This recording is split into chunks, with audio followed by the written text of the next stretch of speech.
बहुजन समता पार्टीचा बहुजन समता पार्टीचा प्राध्यापक मच्छिंद्र सक्के साहेबांचा बहुजन समता आमच्या मागण्या मान्य करा नाहीतर पुढच्या खाली करा। आवाज येऊ दे, आवाज कोण काय आपलं वाकडं करत नाही। अरे आवाज कुणाचा? दलित महासंघाचा। अरे आवाज कुणाचा? बहुजन समता पार्टीचा। आमच्या मागण्या मान्य करा नाहीतर पुढच्या खाली करा। आमच्या मागण्या मान्य करा नाहीतर पुढच्या खाली करा। महाराज यांच्या क्रांतिकारी विचारांना माझं प्रथमतः त्रिवार अभिवादन। आज या ठिकाणी बहुजन समता पार्टीच्या वतीनं सन्माननीय डॉक्टर प्राध्यापक मच्छिंद्र सक्के साहेबांच्या नेतृत्वाखाली आपल्या माळवाडी ग्रामपंचायत कार्यालयावरती एक आक्रोश मोर्चा काढण्यात आलेला आहे।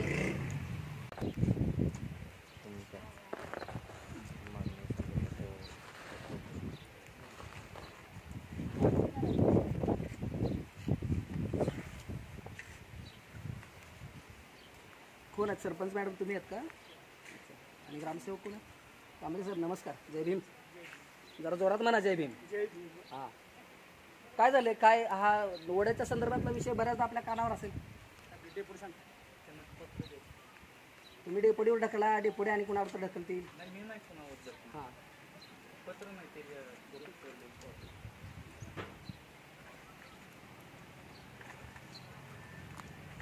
ओढ्याचा जो विषय आहे त्याच्यामध्ये ग्रामपंचायतीनं मला ऐकू ना सर जरा।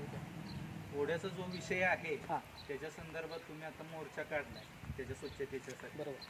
त्याच्यापूर्वी देखील ग्रामपंचायतीनं जिल्हा परिषदेला निवेदन दिलं होतं। बरं, जवळपास सांगली जिल्ह्यातले 102 गावात घनकचरा व्यवस्थापन प्रकल्प सुरू आहे। बरोबर। त्याच्या अंतर्गत जवळपास त्या ओढ्याचा विषय जो पाणी तिथे एकत्रित येतं त्याच्यासाठी 48 लाख रुपये 48,80,000 रुपये आपल्या त्या ओढ्यासाठी मंजूर आहेत। कधीचे मंजूर आहेत? मंजुरी कधीचे? पत्र देतो त्याची संस्था त्याचं पत्र तुम्हाला देतो, सगळं सविस्तर निवेदन आहे। बरोबर। त्याच्या संदर्भात कार्यालयीन यंत्रणा जिल्हा परिषदेकडे आहे, त्यांचं ट्रेनिंग सुरू आहे। त्याच्यासाठी संस्था नेमणूक झालेली आहे।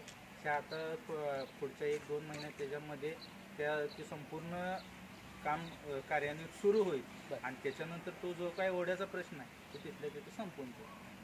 तो कायमस्वरूपी संपणार का? कायमस्वरूपी संपायसाठी इथलं प्रशासन आम्हाला असं सांगते साहेब की तुम्ही माणसं द्या, आम्ही त्यांचा पगार देतो। नाही आता विषय मला माझ्या प्रश्नाचं व्यवस्थित उत्तर द्या। प्रशासन काय म्हणते माहिती आहे का? तुम्ही माणसं द्या, आम्ही त्यांचा पगार देतो। सांगतो तुम्हाला, माझं पण ऐका आता। माझं असं मत आहे बहुजन समतावरती पगार दिली, इथले कर्मचारी सगळे कामाला लावा, मी पगार देतो त्यांना। सांगतो 2 मिनिटं तुम्हाला सांगतो। आपण 2020ला ज्यावेळेला सत्तेत आलो त्याच्यानंतर प्रत्येक वर्षी गावाची स्वच्छता करायला तिथं थोडंफार साप वगैरे असल्यामुळे ते अडचणीचा विषय होतो। आता दुसरी गोष्ट राहिली, तिथले आपण ज्यावेळेला तिथले बोचडे म्हणून होते त्यावेळेला त्यांनी जे हे केलं होतं, त्यांनी सांगितलं होतं की मी माझ्या माणसांच्याकडनं करून घेतो। त्यावेळेला पाठीमागच्या मला वाटतं 6 महिन्याच्या पाठीमागं आपण त्यांच्याकडनं त्यांचं जेवढं बिल होतं 11,000 रुपये तेवढं ते करून ते आपण ओढा स्वच्छ करून घेतला होता। की तिथं स्थानिक ग्रामस्थ आहेत, त्यांना पण ते माहीत आहे।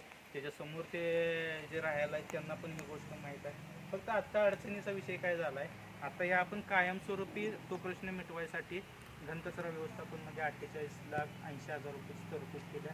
तुम्ही एकदा ते वाचू शकताय आणि त्याच्यानंतर त्याचा कालावधी किती आहे पूर्ण करायचा? नाही ते आता त्याचा कालावधी 1-2 महिने तरी आम्हाला सांगितलेला आहे। 2 महिन्यात 4 निवेदन होतील आमची परत प्रशासकीय कार्यालयावर।